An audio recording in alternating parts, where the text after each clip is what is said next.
Hello everyone, আসসালামু আলাইকুম। আজকে আপনাদের সাথে একটা ভিন্ন রেসিপি শেয়ার করার জন্য চলে এসেছি। তো চলুন আর কথা না বাড়িয়ে রেসিপিটি আপনাদের সাথে শেয়ার করে ফেলি। একটি পাত্রে আমি গলদা চিংড়ি নিয়েছিলাম।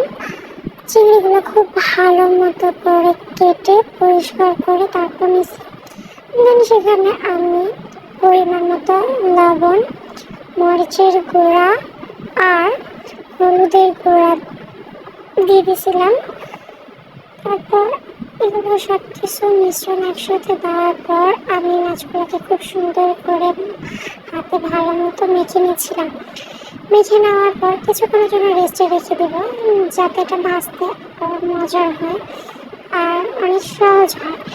তারপর ততক্ষণ এখানে আমি কড়াইয়ে অনেক তেল গরম করে দিয়ে তারপর সব মাছগুলো কড়াইয়ের মধ্যে দিয়ে ছেড়ে দিয়েছিলাম।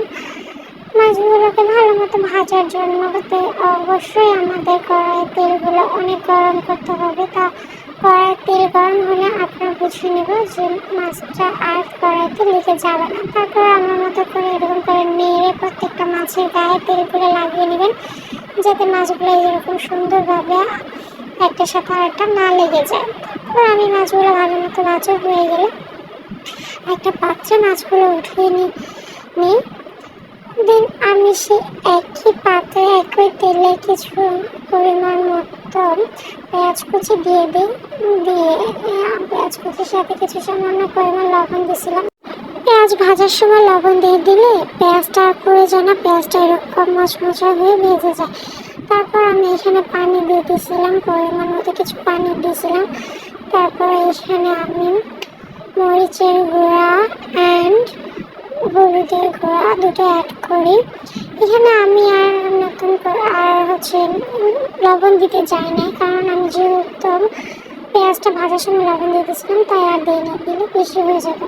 তারপর এরকমভাবে কষানোর পর মাছগুলো আমি সুন্দরভাবে কড়াইয়ে কষানোতে ঢেলে দেওয়ার পর মাছগুলোকে এরকম সুন্দরভাবে নাড়াচাড়া করে নিয়ে এখানে আবার পানি দিই, যাতে মাছগুলো ভিতরে মশলাগুলো ভালোভাবে। তারপর ধনে কুচি করে উপরে দিয়ে দিলে এটা অনেক সুন্দর স্মেল আসে।